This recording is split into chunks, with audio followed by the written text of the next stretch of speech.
grinding like Tony Hawk. These niggas out here snitching for charges they wouldn't have caught. Brody jumped in on the bezel for time that he done lost. Bitch be trying to throw the neck, she found out that I'm a boss. Say she got the. What up, though, YouTube? It's your boy Brillo. I'm back with another video, new series. We own the city. If you come across this, go ahead and like and subscribe. Lock into the real. You know the deal. New series on HBO. We own the city.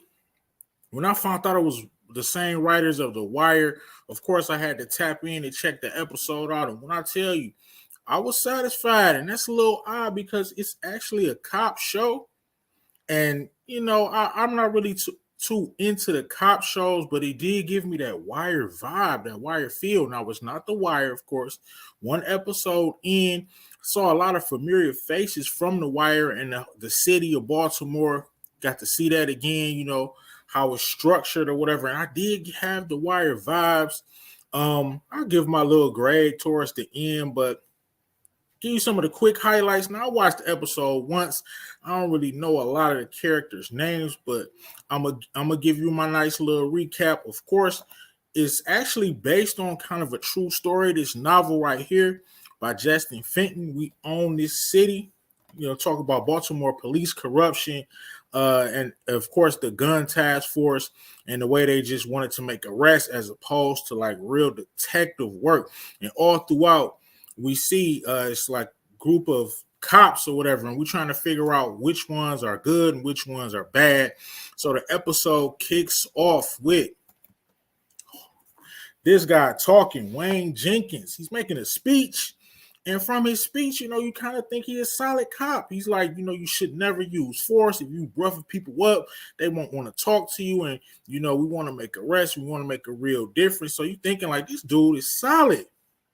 Next scene, of course, one of the highlights, this dude is walking out the store, right? He got a little brew. It's in a brown paper bag. You're not bothering nobody. This dude, Wayne, just grims him, right? Don't say nothing. Grims him. My man try to walk past. He take out his baton and just bust his beard for no reason. I'm like, okay, this guy is an asshole. He's a jerk. He's just, you know, the actor is good. He's giving you that smug police. I'll run the city. You know, I'm the king of the world type vibes. Definitely triggering. Of course, I know not all police are like this, but we do know we got some cops that's dirty. And actually, the show does time jumps from 2017 to 2015. And it's giving you like real life events of what happened in Baltimore during that time with the Freddie Gray situation. So, more dirty cops. So, of course, this guy, he was actually an undercover cop. Didn't know that. I thought he was just ratting. I thought he was just a snitch. He was ratting, but we find out through one of the flashbacks, he is actually an undercover cop, and we didn't even know he was undercover because they actually hitting a lick. They hitting a lick on a dude that's selling H, of course. So they basically run up in his crib. One of my favorite scenes, of course, we got the character who also played in The Wire and who played in Power, Roller. His character, like I said, I can't remember their names right now. I only watched it once, but that character actually ran up in the crib and robs the dude for the drugs and the money. And we later find out these are cops hitting these licks. So of course they're pressing, but this dude gets jammed up, and we're trying to find out, you know, how did he get jammed up? Another cop that's going around. Now this dude is probably the worst of the worst, but he's actually an asset now because in this time, police are like quitting. They really can't police. It's a lot of, they can't make arrests. They're kind of scared, and this dude will hop out on you. He had a scene, of course, where he pulled over. First, he had two scenes where he was just out of order. So he pulled the working man over, you know, Slim Charles from The Wire. I don't know his name I don't even think they said his name yet, but he pulled him over. Slim, I mean, my man got his son with him. He didn't do anything wrong, couldn't find nothing on him, gave him his wallet, wouldn't even let him take his ID out of his wallet, and he just got throwing his cards and credit cards and money and whatever on the ground. Just to make himself feel better. You could tell he's just a punk, a straight sucker, a racist. Just want to make himself feel good by bringing somebody down. Another scene that was even worse than that. He pulled a dude over, and the dude he checking the dude's car and the dude is super clean. Like he got like a basketball and some papers in the trunk, and he telling the dude like, "Man, I ain't got nothing." Of course, he kind of mouthing off to the police, and you can't mouth off to punks like this. So this dude actually bumps the guy and says, "Oh, you see, he bumped me." Then he busts him in his head with the gun. My man leaking. Luckily, he was with a cop. Actually, the cop he was with was Savino from The Wire. And Savino, like, I'm calling of course, that's not his name. They didn't say his name. I just want you to get an idea of the character. So he like, I'm not calling the paddy wagon. This dude not about to bleed out. So I'm calling the ambulance. So at least he did that. This, and of course, we got the district attorney, Nicole. She is from the Civil Rights Division, and she is trying to find out about why are these dirty cops are still on the payroll. Why are they still on the streets with all of these complaints? Like they got like 25 officers that can't even take the stand because they just perjure themselves trying to get closed cases. So she is pressing. She's trying to find out what's going on. So I could tell she is going to be a vital threat to this task force, this dirty task force. She is coming for them, and she does not have a problem with it. And of course, we got one more cop. It's funny they made all of the gangsters from The Wire become cops. This cop is Sean. He's a detective.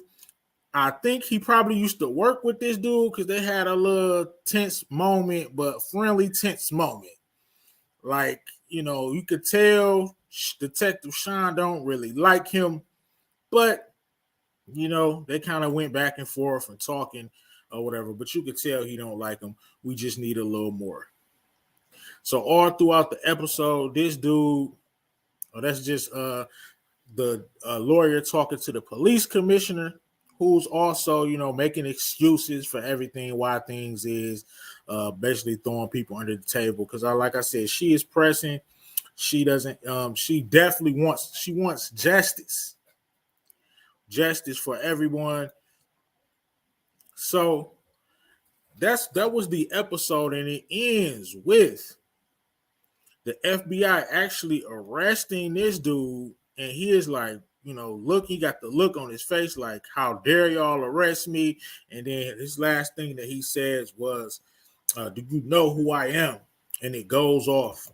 So look, I would definitely, is Brillo approved off the first episode? Like I said, I got Wire vibes. You got a couple, you got, they really didn't show a lot of the crime side, but of course, it's a cop show. The cops are dirty. So they're hitting licks. Like I said, when they was hitting that lick, I didn't even know they were cops until later on they put their cop vests on when they was pulling somebody else over, who they probably shouldn't have pulled over. They just found the pistol. My man probably had a pistol because he was trying to protect himself. He was clean otherwise. So they kicked his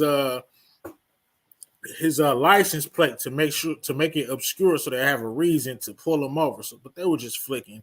So these cops are just wreaking havoc on the city. They really think they own the city of Baltimore. Like I said, this is based on true accounts, and it's going to take us from 2015 to 2017. Kind of gives flashbacks so we can know, how did these dudes become these villains like this. And of course, you can't have the good cops without the bad cops. So you have good cops as well. The good cops, they actually put a tracker on a drug dealer's car. The same drug dealer that they robbed, the same drug dealer that his crew robbed. They put a tracker on his car. So when they went to retrieve the tracker, they saw another tracker. Now this tracker was not in the system.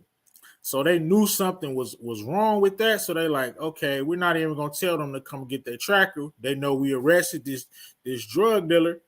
So, they'll come and get their tracker. Of course, I think, and then he said something like, and we're going to let the feds know.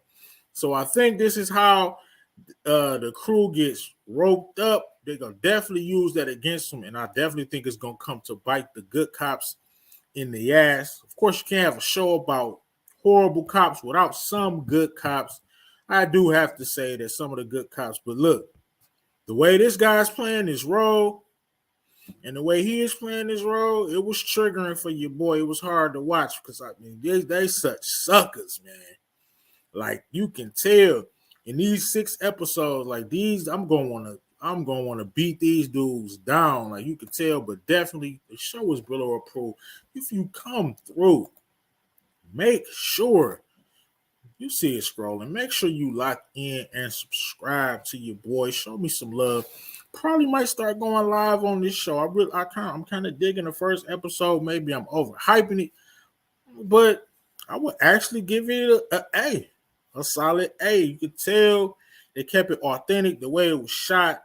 They had a lot of non-actors acting in it, doing a good job, so it made it feel more gritty, more raw. And I guess the camera work and the cinematography, it just felt street. Like when they were hitting the lick, it felt like they were really hitting the lick. They threw the hoodies on, popped the trunk, grabbed the pistols, ran in there. It just didn't look fake. It looked real, just like similar to the way The Wire was shot. So definitely, I'm check out episode 2. Probably gonna go live on Tuesday or Wednesday to talk about the episode with the crew. But that's all I got for today, man. If you come across it, show your boy some love. You know I'm trying to reach that 1,000. Go ahead and lock into the real. You know the deal. Like and subscribe. You already know the vibe, man. It's Brillo.